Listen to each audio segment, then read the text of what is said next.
એક સંસ્થા છે ઇન્ટરનેશનલ લેવલે, જેનું 1978ની અંદર નિર્માણ થયું. અને જે નિર્માણથીની જે ડેટ છે, એનિવર્સરી જેને કહીએ આપણે, એ ડેટ 29 સપ્ટેમ્બર છે. માટે આ 29 સપ્ટેમ્બર વર્લ્ડ હાર્ટ ડે તરીકે ઉજવવામાં આવે છે.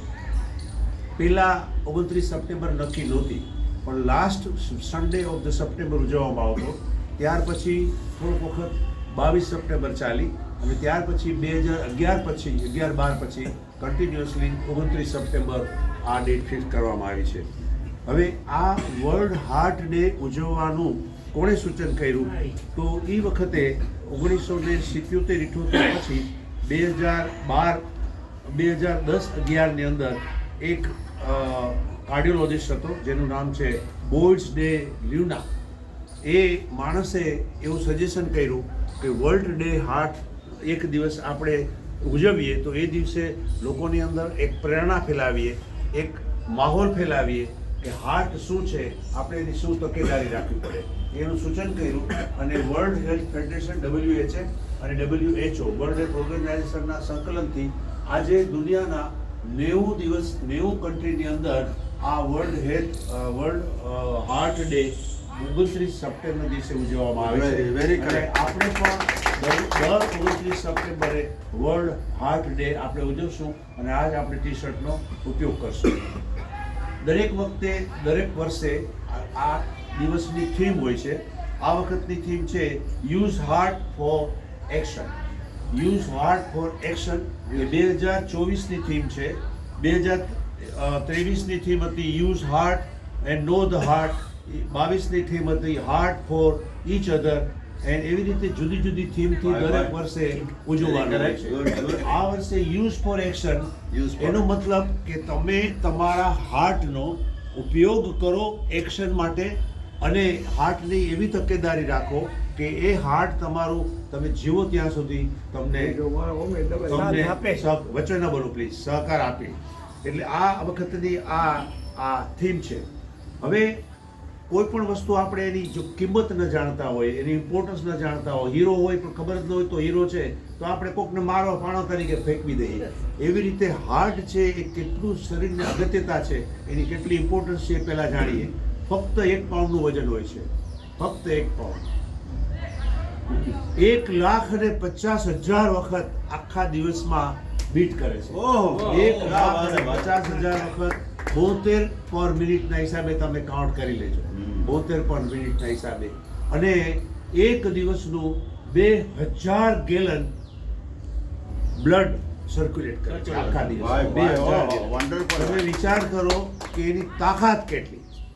એના જે ફાઈબર્સ, સ્પેશિયલ ફાઈબર્સ છે હાર્ટના, એ મસલ્સ છે, હાર્ટ મસલ, એ એવા બનાવવામાં આવેલા છે કે પુત્રી માતાના ગર્ભમાં હોય ત્યારથી 3જો કે 4થો મહિનો ચાલતો હોય ત્યારે હાર્ટ બની જાય, અને 4-5મા મહિના પછી તો હાર્ટ બીટ ગાયનેકોલોજીસ્ટને સંભળાય. ત્યારથી ચાલુ હોય તો તમે સંસારને પહોંચો એ પહેલા હાર્ટ પોતાનું કામ કરતો. દિવસ આરામ કરતું નથી. એનો એક સરસ મજાનો મીઠો વિડીયો મોકલાયો છે. હાર્ટ છે, એક બેન છે, તમે બધાને વોટ્સએપમાં મોકલો. હાર્ટ છે એ બેન છે ને કહે છે મારે કેટલાકનું કરવું, મારે કેટલાકનું કરવું, મારે કિડનીનું ધ્યાન રાખવું, મારે લીવરનું ધ્યાન રાખવું, લીવર મને આ મોકલે, આ તમે પાછા ખાઈને મને આ બધું મોકલે, મારે શું કરવું. એવો સરસ મજાનો વિડીયો છે, હસવો આવે એવો. એમાં એ પ્રદર્શિત એ કરે છે કે હાર્ટને કેટલું કામ કરવું પડે છે અને કયા કયા ઓર્ગનના સપોર્ટથી કામ કરે છે. રિમેમ્બર, હાર્ટ બીજાના ઓર્ગનના સપોર્ટથી જ કામ કરી શકે. ખાસ કરીને કિડની ફેલ્યુર થાય, હાર્ટ હેઝ ટુ ગો. ભલે ગમે તેવું તાકાતવાળું હોય, લીવર ફેલ થાય, હાર્ટ હેઝ ટુ ગો, ગમે તેટલું તાકાતવાળું હોય, પણ એ બીજા ઓર્ગનના સપોર્ટ વગર કામ ન કરી શકે. મતલબ કે એકબીજાના સપોર્ટથી જો આપણું બોડી ચાલતું હોય તો આપણું જીવન એકબીજાના સપોર્ટથી જ ચાલે, એ તમારે સ્વીકારવું જ પડે. એટલે એકબીજાના સપોર્ટથી આપણી 40 ક્લબ ચાલે છે, ખૂબ સરસ મજાની ચાલે છે. એવો સપોર્ટ હંમેશા. બીજી હાર્ટની એક અગત્યતા એ છે કે હાર્ટ એક પમ્પિંગ સ્ટેશન છે, અને એનું કાર્ય છે એ લોહીને પંપ કરી અને આખા શરીરને પહોંચાડવાનું છે.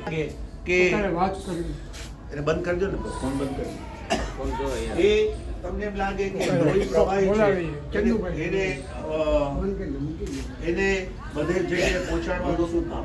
પણ જે ન્યુટ્રિશન શરીરને અને ઓક્સિજન શરીરને જોઈએ છે એ ફક્ત ને ફક્ત બ્લડ મારફત જ પાડશે. બ્લડ એ છે એ હાર્ટની અંદર હોય છે અને એ પંપ કરી અને બધી જગ્યાએ મોકલાવે છે. હવે જે મોકલાવે છે એની જે વેસલ્સ હોય છે, જેને આર્ટરી કહેવાય, ધમની ગુજરાતીમાં કહેવાય, શીરા કહેવાય, વેન જેને કહેવાય, એ બધીની લંબાઈ તમે ગણો તો 60 લાખ કિલોમીટર એટલી એની લંબાઈ આપણા શરીરમાં આવેલી છે. વિચાર કરો કે કુદરતે શરીરને કેવું બનાવ્યું છે અને કેવી રચના કરી છે કે એક ધમની કે એક શીરા આડીઅવળી થાય તો મુશ્કેલીનો પાર થાય. એવા હાર્ટ કે જે આપણા જમણું બાજુ આવેલું છે, જેને આપણે દિલ કહીએ છીએ, અને એ દિલથી એ કામ કરે છે. એને કામ કરવા માટે સ્પેશિયલ પ્રકારની એક ચેતાતંત્ર આખું વિકસાવેલું છે. ખાસ ચેતાતંત્ર જેમ આપણે યુએસના પ્રેસિડેન્ટ અને આપણા મોદી સાહેબનું સ્પેશિયલ પ્લેન હોય છે, યુએસ આર્મી 1 ને એવું કંઈક નામ હોય છે, એવી રીતે એના ચેતાતંત્રનું નામ હોય છે પર્કિન્જીસ ફાઇબર્સ. એ હાર્ટના મસલની અંદર આવેલા હોય છે. એના 2 પોઈન્ટ હોય છે, એસએ નોડ, એવી નોડ. એ ઓલા વિડીયોમાં બતાવેલું છે, કોક મને એસી નોટ દબાવે ને કોક મારો એવી નોટ દબાવે. મતલબ કે હાર્ટની અંદર ચેતાતંત્ર એવું આવેલું છે કે એની ઇમોશનલ ઇફેક્ટ આવે છે. ઇમોશનલ ઇફેક્ટ એટલે આપણે કોકના સમાચાર સાંભળ્યા દીકરાના મૃત્યુના અને માજી ગુજરી ગયા, એ ઇમોશનલ સંદેશા એવા છે કે ચેતાતંત્ર છે હાર્ટને થંભાવી દે છે, કારણ કે એને ચાલુ જ રાખે છે. તો એ આપણે સમજવું જોઈએ કે ઇમોશન અને હાર્ટને શું સંબંધ છે. અને હાર્ટની કોઈ પણ પ્રકારની જે કંઈ પબ્લિસિટી હશે એનો રંગ ઇન્ટરનેશનલી રેડ હશે અને એનું સિમ્બોલ છે એ લાલનો એકો. સિમ્બોલ છે લાલનો એકો. It is describe before Valentine day. એટલે વેલેન્ટાઇનના ડેમાં આ તો લોકોએ ચોરી લીધેલો છે આપણો લાલનો એકો. હવે આપણે મુદ્દા ઉપર આવીએ કે આવું સરસ મજાનું હાર્ટ તો કુદરતને આપ્યું છે, તો આપણે ખાસ એની કાળજી લેવા માટે અથાગ પ્રયત્નો કરવાની કોઈ જરૂર નથી. કુદરતને ખબર છે કે આ કોઈ અથાગ પ્રયત્નો કરશે નહીં, ને કરશે તો મને મૂંઝવશે. એટલે અથાગ પ્રયત્નો કરવાની જરૂર નથી. પણ અમુક લાઈફસ્ટાઈલ અને બેડ હેબિટને લીધે તમે જે એને દુઃખી કરો છો એ દુઃખી ન કરો તો ઘણું. બાકી તો હાર્ટ એની રીતે બીટ કરવાનું છે, એની રીતે ફરવાનું છે. તકેદારી રૂપે આપણને હાર્ટ ડિઝીઝ ન થાય એના માટે આપણે પહેલાં શું પગલાં લેવા, અને એ જ આ થીમ, આ વખતની થીમ છે, એનો એમ છે કે what are the precautionary measures, what are the preventive measures you take for the heart. હવે વિચાર કરો કે હાર્ટ શેનાથી બગડે છે? હાર્ટને પોતાને કામ કરવા માટે, જેમ શરીરને જીવવા માટે રક્તવાહિનીઓ અને બ્લડ જોઈએ, એમ હાર્ટને પણ બ્લડ જોઈએ ને. તો કોઈ વિચાર કર્યો છે કે હાર્ટને બ્લડ ક્યાંથી મળે છે? હાર્ટ બહુ સ્વાર્થી છે. બીજા આખા શરીરને હાર્ટ મોકલે ને એ પહેલાં એમાંથી 2 આર્ટરી કાઢી લે. કોરોનરી આર્ટરી કહેવાય, જે રાઈટ સાઈડમાં જાય, રાઈટ કોરોનરી આર્ટરી અને લેફ્ટ કોરોનરી આર્ટરી. ને આપણે કહે છે ને કે આની ટ્રિપલ વેસલ બ્લોક છે, આની 1 વેસલ બ્લોક છે, અને સ્ટેન્ટ બેસાડ્યું. એ સ્ટેન્ટ આ હાર્ટની આર્ટરી કે એના ફૂલ પ્રેશરથી એમાં બ્લડ જાતું હોય ત્યારે પહેલે એ 2 આર્ટરી થકી હાર્ટની દિવાલને એ બ્લડ મળે, હાર્ટની દિવાલને બ્લડ મળે. અને એની અનેક બ્રાન્ચીસ હોય છે. મેઇન 10 બ્રાન્ચીસ હોય છે. રાઈટ સાઈડની ઓછી હોય છે, લેફ્ટ સાઈડની વધારે હોય છે. એ બ્રાન્ચીસમાં ક્યાંય પણ બ્લોક થાય તો આપણું હાર્ટને બ્લડ ના મળે અને ન્યુટ્રિશન ના મળે એટલે હાર્ટ એટેક આવે. હવે એ આર્ટરી બહુ પાતળી હોય છે, નાજુક હોય છે. આપણા જેવી અહીંયા હાથમાં અને પગમાં હોય છે એવી ધોકા જેવી નથી હોતી. એની અંદર કાંઈક પણ મસાલો એવો આવી ગયો તો એ બ્લોક થઈ જાય છે. તો ફર્સ્ટ પ્રિવેન્ટિવ મેઝર્સ કે એની અંદર જે લાઇનિંગ હોય એની અંદર કોલેસ્ટ્રોલનો જમાવટ ના થવો. હવે ઘણા બધા વિડીયો, કાલ ભાઈ એક મને મોકલો, એ ભાઈ એવો લેક્ચર આપે છે કે કોલેસ્ટ્રોલ કયા ડાયટમાંથી મળે. ખોટી વાત. આપણું શરીર જ 85% કોલેસ્ટ્રોલ બનાવે છે, કોઈ ડાયટમાંથી મેળવવાની જરૂર નથી. એ વાત સાચી કે શરીર કોલેસ્ટ્રોલ બનાવે છે.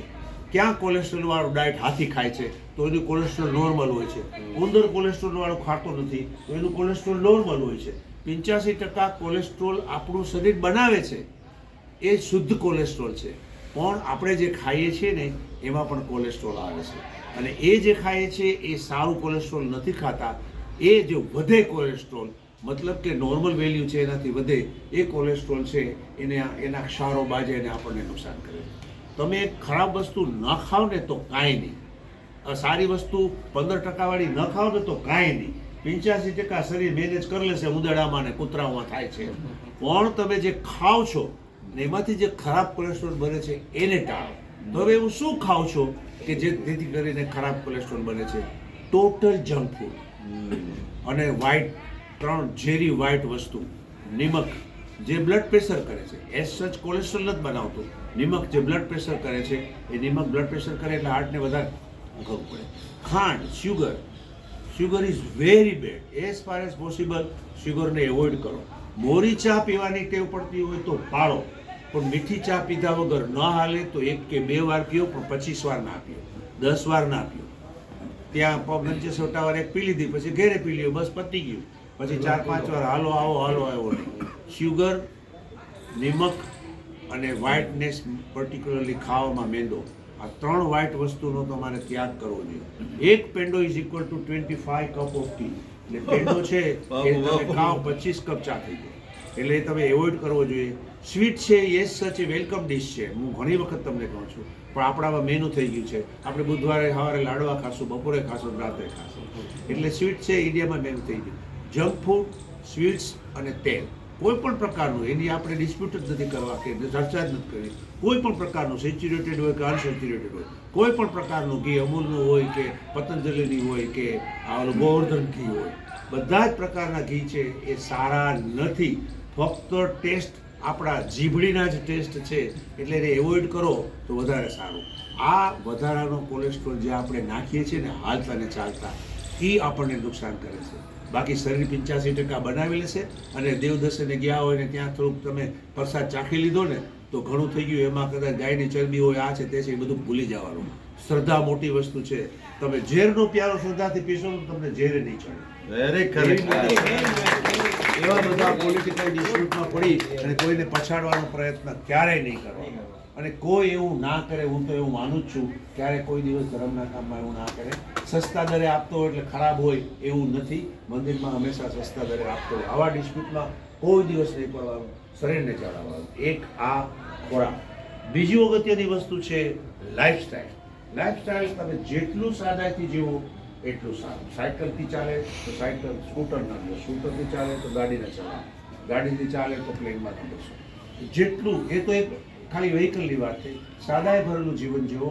એ સાદાઈના જીવનમાં તમારો ખોરાક પણ સાદાઈ ભરેલો હોવો જોઈએ. આપણું સરસ મજાનું સંસ્કૃતિ આપણી જોઈએ, દાળ ભાત શાક રોટલી, ફૂલ મેનુ, સરસ મજાનું મેનુ છે. રાતે દૂધ ખીચડી ખાઓ, સવારે ચાય પીઓ, રોટી ખાવા છે તે છે, નો પ્રોબ્લેમ. રોટલી આપણા જીવનમાં વણાયેલી છે. એમાં ગ્લુટેન હોય, ફ્રુટેન હોય. હવે જૈનમાં ત્યાંથી રોટલી ખાય છે. આ 70 વર્ષની 60 વર્ષની રોટલી બંધ કરવાની કોઈ જરૂર નથી. એવા આર્ટિકલ વાંચવા નહીં. ગૂગલની અંદર 70 થી 80% આર્ટિકલ બધા બોગસ હોય. એટલે ગૂગલને ટીચર બનાવો જ નહીં. કોઈ ડેટા જોવો હોય તો જોવાનું કે લિસ્બનમાં કેટલા વાગ્યા છે, ન્યુયોર્કમાં કેટલા વાગ્યા છે, એ સાચું આવશે. બાકી વિડીયા બધા 80% વિડીયા ખોટા હોય. જે સત્ય છે એ સત્ય માણસ પાસેથી સાંભળો. એવી જ રીતે મેડિકલને લગતા વિડીયા ખૂબ જ ખરાબ બધા આવે છે. લાઈફસ્ટાઈલ એકદમ સિમ્પલ રાખો, હાઈફાઈ લાઈફસ્ટાઈલ રાખવાની. હાઈફાઈ લાઈફસ્ટાઈલથી તમને સ્ટ્રેસ ખૂબ આવશે. આજે આ હતું સાલું, આજ મજા ના આવે. આજે એર કન્ડિશન બંધ થઈ ગયું, મજા ના આવી. ત્યારે એર કન્ડિશન વગર ચલાવતા છે, પંખા વગર સૂતા છે. એટલે એ તમે જેટલી સાદાઈથી લાઈફસ્ટાઈલ તમે રાખશો એટલું તમને ફાયદો થશે. તો પ્રિવેન્ટિવ મેજર્સમાં આ બે પ્લસ આપણે ગાડીની અંદર બધા સેન્સર હોય છે કે પેટ્રોલ ઓછું થઈ ગયું, હાલો ભરાવી લઈએ. ટાયર આપણે જોઈ લઈએ, હવા જોઈ લઈએ, હવા ભરાવી લઈએ. આપણે એ ગાડીને બરોડા અમદાવાદ લઈ જાવે છે છતાં ચેક કરીને જાય છે કે આપણને રસ્તામાં હેરાન ન કરે. તો આ આપણા મનુષ્યની ગાડીને આપણે 90 વર્ષ હલાવવાની છે. એને તમે વારંવાર ચેક તો કરતા રહ્યો. અહીંયા સેન્સર નથી કે તમારું બીપી વધી ગયું, અહીંયા સેન્સર નથી કે તમારું શુગર વધી ગયું, અહીંયા સેન્સર નથી કે તમારું કોલેસ્ટ્રોલ વધી ગયું. ગાડીમાં તો સેન્સર છે. તો એ બધા સેન્સર નથી, પણ કુદરતે આપણને ઘણા સેન્સર આપ્યા છે. એ સેન્સર કામ કરે છે. દાખલા તરીકે આપણને પાણીની જરૂર છે, તરસ લાગે છે, સેન્સર છે. શરીરમાં ભૂખ લાગે છે, એ સેન્સર છે. એ બધા સેન્સર છે. પણ અમુક પ્રકારના સેન્સરો કામ કરે. તમારું શુગર ઘણું બધું વધી ગયું હોય તો ખબર જ ન પડે એવું નથી, પણ ક્યારે ખબર પડે જ્યારે તમને લાગે નહીં ને રૂજાય ને શુગર કરો. તમારું બીપી વધી જાય તો થોડું ઘણું વધે તો ખબર ન પડે, પણ 200-300 ઉપર થાય ને ત્યારે માથું દુખે એટલે કહે કે આ જરા બીપી તો મટપાયો એટલે સીધો અટીસો આવે. એ સેન્સર છે મોડા કામ કરે છે. શરીરમાં મોડા આપ્યા છે. કુદરતને ખબર નહોતી કે આપણે એટલા બધા બેદરકારો હશો, નહીંતર એ વહેલા આપણને આપી દે. એટલે હવે મોડા સેન્સર આપ્યા છે તો એને થોડાક આ જમાનામાં જ્યાં આપણી લાઈફસ્ટાઈલ સારી નથી, જ્યાં આપણે જંક ફૂડ ને આ તે બધું ખાઈએ છીએ, જ્યાં આપણે ઇમોશનલ સ્ટ્રેસમાં રહીએ છીએ, ઘરવાળી શું કરતી હશે અત્યારે, જે કરતી હોય ભાઈ, હુકામે અહીંયા ચિંતા કરવી છે, ફોન આવે તો સ્વિચ ઓફ કરી દો, રાત્રે 10 વાગ્યાથી 6 વાગ્યા સુધી ફોન જ ના વાગે. એવામાં આ સેન્સર પોઈન્ટ ઓફ વ્યૂ એક આપણે નિયમિત રીતે હાર્ટનું ચેકિંગ કરાવવાનું. This is the sensors. આપણે બીપી મપાવી લેવાનું રેગ્યુલર બેઝ ઉપર, 40, 50, 60ની ઉપર. શુગર વર્ષે એકવાર, રોજ રોજ નહીં ભાઈ, વર્ષે એકવાર શુગર મપાવી લ્યો, તમારો કોલેસ્ટ્રોલ મપાવી લ્યો, લિપિડ પ્રોફાઇલ કરાવી લ્યો. જે આપણે સુરેશભાઈનું ખાસ એક સૂચન કરું છું કે હાર્ટ ડેના દિવસે જેમ 29મી સપ્ટેમ્બર ઉજવશું એવી રીતે એક દિવસ, પ્રિફરેબલી એ જ દિવસ નક્કી કરો કે જે દિવસે આપણે બધા એના સેન્સરમાં આપવા. Very correct. અને એમાં કોઈ ખોટો મોટો ખર્ચો નથી, અને જે ખર્ચો ના કરી શકે એનો ખર્ચો પણ આપણે ભોગવશું. બધાના સેન્સર વર્ષમાં એક દિવસે 29 સપ્ટેમ્બરે આપણે બધાના સેન્સરમાં આપવાના, જેથી કરીને તમે ક્યાં છો એ તમને ખબર પડે, તમે ક્યાં છો. હવે એ સેન્સર માપ્યા પછી એક સેન્સર તમારું ખરાબ આવ્યું કે બ્લડ પ્રેશર આવ્યું તો પછી તમારે એની પાછળ પડી જવું પડે કે હવે મારે બ્લડ પ્રેશર નિયંત્રિત કરવા માટે શું કરવું. શુગર આવ્યું તો શુગર નિયંત્રિત કરવા માટે શું કરવું. રિમેમ્બર, આ તમને આવ્યું છે એ લાઈફસ્ટાઈલથી આવ્યું છે, તમને ખોરાકના પ્રોબ્લેમથી આવ્યું છે. જો તમે લાઈફસ્ટાઈલ બદલશો અને ખોરાકમાં પણ ફેરફાર કરશો તો ઇનિશિયલી ભલે તમારે દવા લેવી પડે પણ તમારી દવા જતી રહેશે. દાખલો, એક માણસનું 120 કિલો વજન છે, એનું શુગર 2+ આવ્યું, મતલબ કે 180, 220 શુગર આવ્યું છે. નેચરલી ડાક્ટર છે એને ગોળી લખી દેશે, કારણ કે હાઈ શુગર લેવલમાં તમે જીવો, તમારા અવયવો છે એ શુગરમાં તરબોળ રહેતા હોય તો અવયવો બગડવાના છે, એટલે શુગરમાં ગોળી લખી દેશે. પણ જેમ કોચલિયાભાઈએ પ્રેક્ટિસ કરી અને કેયુર બક્ષીની દવા બંધ કરી દીધી 20 કિલો વજન ઘટાડીને, એવી રીતે ઓલોભાઈ 120 કિલો વજનમાંથી 70 આવે તો એને ડાયાબિટીસ લખેલી ગોળી બંધ થઈ જાય. કારણ કે 120 કિલો માણસને જે શુગર લેવલની જરૂર હતી, શુગર મેન્ટેન કરવાની જરૂર હતી, એ એનું શરીર નહોતું કરી શકતું, એટલું ઇન્સ્યુલિન એના પેન્ક્રિયાસમાંથી નહોતું જરતું. પણ હવે 70-75 થઈ ગયું કે જેટલું જરે છે એટલું સફિશિયન્ટ છે અને ગોળીની બાદ બાકી થઈ જશે. એવી જ રીતે તમે વજન ઘટાડશો, ડાયટ કંટ્રોલ કરશો, લાઈફસ્ટાઈલ બદલાવશો તો બ્લડ પ્રેશરની ગોળી પણ નીકળી જશે. ઘણા આયુર્વેદિક વાળા કહે છે ને, તમે આમ કરો તમારી દવા બધી બંધ, તમે આમ કરો તમારી દવા બધી બંધ. પણ આમ એટલે શું કરવું? આયુર્વેદની દવા ન ખાવી. દવા ખાવાથી કઈ દવા બંધ ન થઈ જાય, પણ જે કારણથી થયું એ કારણ તમે દૂર કરો તો તમારી દવા બંધ થાય. મહેરબાની કરીને હું તમને ખાસ ચેતવું છું, તમે મિત્રો છો, more than my brother, more than my family, કે કોઈ દિવસ આયુર્વેદ વાળા એમ કે આ દવા બંધ કરો, આ દવાથી તમારો રોગ જળમૂળમાંથી જશે, તમે એને કોઈ દિવસ માનતા નહીં. એ મૃત્યુને આમંત્રણ આપવા બરાબર છે. આ શબ્દ ભાર શબ્દ વાપરું છું. અને આપણે એવા 2 પેશન્ટ ગુમાવ્યા, 2 પેશન્ટ ગુમાવ્યા, એક કિશોરભાઈ મંગે અને એક આપણા રૂપારેલભાઈ. એના બ્રેનની ડિઝીઝની દવાઓ ચાલતી હતી કે દવા ખાઈ ખાઈને 19 ગોળી ખાતો તો સાહેબ થાકી ગયો, 2 મહિનાથી દવા હું બંધ કરી દીધી છે, મને સારું છે. ત્યારે મેં એને કીધું હતું કે આ તમે ખોટું કર્યું, આ ના કરો, તમારે ડૉક્ટરની સલાહ વગર દવા બંધ ના કરવી જોઈએ. વધારે હોય તો ઓછી થઈ શકે પણ બંધ ન થાય અને એનું પરિણામ આપણે ભોગવવું પડ્યું. ઇટ ઇઝ ઇરરિવર્સિબલ પરિણામ. એ પરિણામ પાછું તમે એને રિવર્સ ના કરી શકો. એટલે એ ધંધો કોઈ દિવસ નહીં કરતા. આયુર્વેદ માટે માન છે મને, ઘણી બધી આયુર્વેદિક દવાઓ હું પણ એનું સેવન કરું છું, પણ હાર્ટના ભોગે, ડાયાબિટીસના ભોગે, વાઇટલ ડિઝીઝના ભોગે, વાઇટલ ઓર્ગનના ભોગે કોઈ દિવસ એ તમારે કરવું જોઈએ નહીં. આટલું કરશો તમે લાઈફસ્ટાઈલ, અને બહુ સરસ મજાનો આપણો પરિવાર છે 40+નો, તમે સવારે 5:30, 5:45 ઉઠીને હાલ્યા આવો, એક જ ચક્કર મારો 1800 મીટર એટલે 3600 પગલાં થશે તમારા. આઈડિયલ પગલાં 3000 થી 5000, પણ 5000 થાય તો વધારે, એટલે 2 ચક્કર મારો તો ગુડ 5000 પગલાં થઈ જાય તમારું, એટલું થઈ ગયું.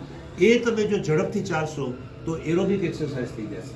આપણે જે કરીએ છીએ એ બધી એનરોબિક એક્સરસાઇઝ છે, પણ તમે બ્રિસ્ક ચાલો અને કરશો થાય તો એ તમારી એનરોબિક એક્સરસાઇઝ થઈ જશે અને તમને મજા આવશે. પ્લસ તમે 108 એક્સરસાઇઝ અહીં કરો છો. મોટા ભાગની એનરોબિક એક્સરસાઇઝ છે આપણી. એરોબિક 1 કે 2 છે કે જેની અંદર આપણને શ્વાસ ચડે, પરસેવો થાય, ગુડ. એ એક્સરસાઇઝ કરો તો આ સિવાય બીજું કાંઈ કરવાની જરૂર નથી. બાકી મોજ મજા અને મસ્તી કરો. સાંજે તમે મળો છો, અહીંયા બેસો છો, ખીખા ખીખા કરો છો, એ બધી બહુ જ વસ્તુ સારી. ખીખી ખાખા બહુ જ સારી વસ્તુ છે. એ પણ આપણે કરીએ જ છીએ ખીખી ખાખા. અને અધરવાઇઝ તમે ઘરમાં પણ હો તો હસતું મોઢું રાખો, સોંગી મોઢું ના રાખો. હવે એ છે ને, મેં તમને કીધું કે એની અંદર આખું ચેતાતંત્ર ગોઠવેલું છે. તમે જેટલું ખુશનુમા રહ્યો, જેટલા તમારા દિલનું, શરીરની અંદરથી જે તમારો ઉભરો છે એ તમે કાઢી નાખો તો તમારું હૃદય સ્વસ્થ રહેશે અને એના જે ચેતાતંત્ર છે એને કામ કરવાની મજા આવશે. અમે વારંવાર કીધેલું છે અને ફરીથી આજે કહું છું, કોઈને ના ખબર હોય તો, યુએન મહેતા હોસ્પિટલમાં બોર્ડ મારેલું છે કે તમારું હૃદય તમે જો તમારા મિત્ર પાસે ખોલ્યું હોય તો અહીંયા ખોલાવા તમારે ના આવવું. એ હજુ પણ લખેલું છે. અને વારંવાર કહું છું કે મૃત્યુને પાછો ઠેલાવનાર કોઈ હોય તો એ મિત્ર છે. વાય વાય કાલે. એટલે એ આપણો જે માહોલ છે સવારનો 2 કલાકનો, એ બહુ જ અગત્યનો છે. ટ્રાય કરો તમારા મેક્સિમમ મિત્રો અહીંયા આવે અને આનંદ કરે. હવે એ વાત આપણે પ્રિકોશનની લીધી. થોડી વાત આપણે 5 મિનિટ એવી કરીએ કે ઇન કેસ બાય ચાન્સ એક તમને ચેતાતંત્રનો દાખલો આપી દો. એવા ઓકેઝન બને છે જેના દાખલા તરીકે આપણે વિનુભાઈ પરમાર એના સાક્ષી છે કે એને હાર્ટ એટેક આવ્યો તો સુરતના રેલવે સ્ટેશનમાં. ત્યાર પછી કોઈ પણ સંજોગોમાં અહીંયા જામનગર પહોંચી ગયા અને એને ડાયગ્નોસિસ કર્યું પાબારી સાહેબ કાર્ડિયોગ્રાફ લઈને કે તમને હાર્ટ ડિઝીઝ છે, દાખલ થઈ જાઓ. ત્યાં શારદામાં દાખલ થઈ ગયા, બરોડા હાર્ટ ઇન્સ્ટિટ્યૂટમાં. અને ત્યાર પછી એને રેસ્ટ આપ્યો, આ છે તે બધું કર્યું અને બીજે દિવસે એના પૈસા ભરાઈ ગયા હતા અને સ્ટેટ મૂકવાનું હતું તો એની ધમનીની અંદર, હાર્ટની ધમની, કોરોનાની ધમનીમાં ક્યાંય બ્લોક નહોતો અને એના સ્ટેટના પણ પૈસા પાછા મળ્યા.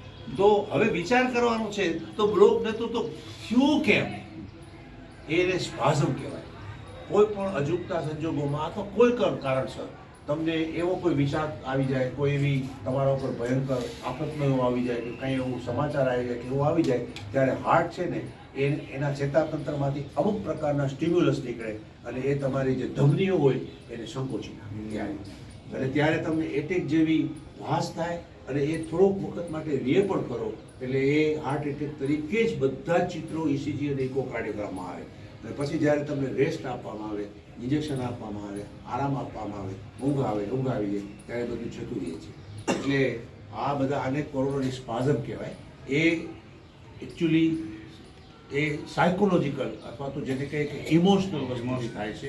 ઇમોશન પ્લેઝ એ ગ્રેટ રોલ. હવે બાય કોઈ પણ કારણસર આપને તકલીફ થઈ, હાર્ટ ડિઝીઝ આવ્યો, સ્ટેન્ટ તો તમને મૂકી જ દેશે. કોઈ પણ પાસે જાઓ હાર્ટ ડિઝીઝમાં કાર્ડિયોગ્રામ કરી, એન્જિયોગ્રાફી કરીને સ્ટેન્ટ નાખી જ દેશે.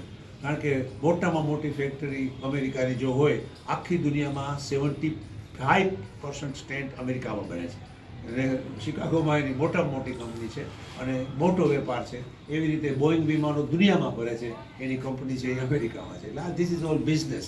થઈ ગયો કાંઈ વાંધો નહીં, થઈ ગયું તો પછી તમારે એની કેર રાખવાની કે ભાઈ આ કારણસર આપણને હાર્ટ ડિઝીઝ થયો છે તો હવે એના જે પ્રિકોશનરી મેઝર્સ આપણે જે લેવાના હતા પહેલાં, લાઈફસ્ટાઈલ અને ડાયટ એ તો લ્યો, એટલે એ તમારે પહેલાં ચાલુ કરી દેવાનું.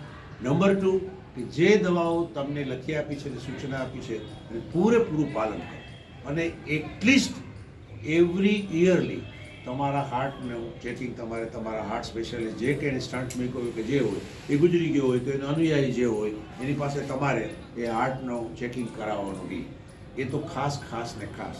હવે એક ઇમરજન્સી લોડિંગ ડોઝની આપણે અવારનવાર વાત કરીએ છીએ. આપણે અત્યારે માહોલ છે તો વાત કરી દઉં કે કોઈ પણને ગમે ત્યારે હાર્ટ એટેક આવી શકે એવું જરૂરી નથી કે ના, બિકોઝ આપણે કંઈ સેન્સર આપણે ચેક કર્યા નથી. અને ચેક કર્યા હોય તો ગમે ત્યારે થઈ શકે. તો શરીર છે, કુદરત છે. તો એક લોડિંગ ડોઝ આપણે દર વખતે એક એનો સ્ટેમિના પ્રોગ્રામ કરેલો અને આપણે ફ્રી ઓફ ચાર્જ એક પેકેટ આપેલું, which was costing about 40 rupees. એ અત્યારે 20 કે 25-30 રૂપિયાની ગોળીનું એક પેકેટ આવે છે. એ પેકેટ તમે ચોકીદાર જઈએ એને ટિફિન ટીંગાડવું એ પેકેટ તમે રાખો.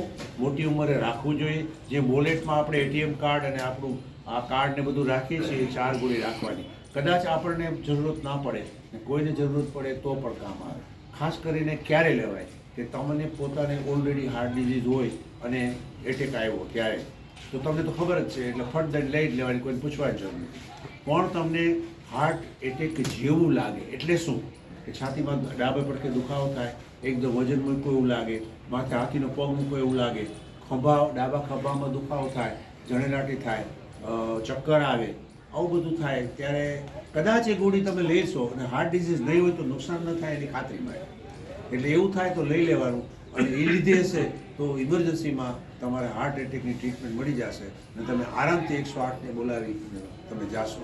તો ખાસ મારી એ સલાહ છે કે આજે હાર્ટ દિવસે એ તમે લોડિંગ ડોઝ ખિસ્સામાં રાખો. મારી પાસે આજે અહીંયા આવવાનું કાર્ડ હોય છે ને, એમાં થોડાક પૈસા હોય, અત્યારે બાપુને દેવાના છે એ બધા, અને એ લોડિંગ ડોઝની એક પડીકી હોય ને હોય, એ આપણે બધાને આપેલી છે. પણ એ તો પછી અમુક 2 વર્ષ થાય તો એક્સપાયર નાખી દેવાની હોય, બીજી લઈ લેવી. એવી રાખવાની. તમને કદાચ 5 વર્ષ સુધી કામ નહીં આવે, કાંઈ વાંધો નહીં, રાખવાની. પણ કોકને કામ આવે ને તો એ સોના જેવી કામ આવશે. બીજું CRP, કન્ટિન્યુઅસ રેસ્પિરેટરી સપોર્ટ આપવાનું છે. તમે બસમાં બેઠા છો, ક્યાંક બેઠા છો ને કોકને એટેક આવ્યો, કાંઈ કરવાનું નહીં, એને કે ઉધરસ ખા એને હાથ છે આમાં કરેલા કાનમાં મારવાનું. આપણે આઈ મારીએ છીએ, આઈ નથી મારવાનું, આઈ મારવાનું છે. અહીંયા મોટી ધમની હોય છે, એને આપણે મારીએ છીએ ને આમ, એટલે અહીંથી આમ રિવર્સમાં હાર્ટ જાય છે, અને એ એક જાતનું હાર્ટનું એક્યુપંક્ચર છે. આપણે 19 એક્સરસાઇઝ કરીએ છીએ, એવા ખીખી કાકા ભલે કરીએ થોડા ઘણા, વાંધો નહીં, પણ એને નિગ્લેક્ટ કરવાની નથી. 19 એક્સરસાઇઝ કોરોનામાં આવી છે અને આપણે અપનાવી છે. એટલે આમ એને ઉધરસ ખવડાવો, ઉધરસ ખાઓ, અને ડાબા હાથે હાથ મૂકી તમે જેવો આવડે એવું પમ્પિંગ કરો. ફોરેન કન્ટ્રીની અંદર છોકરાઓને પ્રાઇમરીથી માંડીને સેકન્ડરી સુધીમાં એક છોકરાઓને આ CRP શીખવાડવામાં આવે છે. એક માણસને CRP આપણે કેમ CRP આપવું. આપણે અહીંયા આ લોકો આવ્યા હતા ત્યારે મોડેલ લઈ આવ્યા હતા.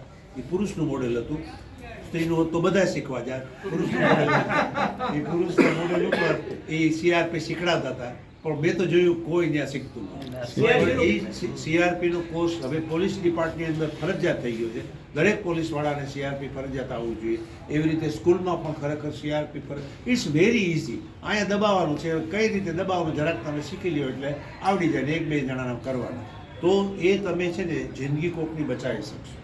અને મારે તો આવા ઘણા ઓકેઝન બન્યા છે ને આપણે ઈશ્વર પાસે પ્રાર્થના કરીએ કે આવા ઓકેઝન આપણને ના આપે, પણ જ્યારે આપણે એવું ઓકેઝન આપે છે ને કરીએ છીએ ને તો ઉપરવાળાની દુઆ એટલી મળે કે આપણો બેડો પાર થઈ જાય, અને એ આપણે ક્યારે કામ આવે છે કંઈ ખબર નથી પડતી. બસ આટલું હજુ ઘણું, પછી વધારે ટોક્સિક ડોઝ થઈ જશે. ના બસ થેન્ક યુ સો મચ.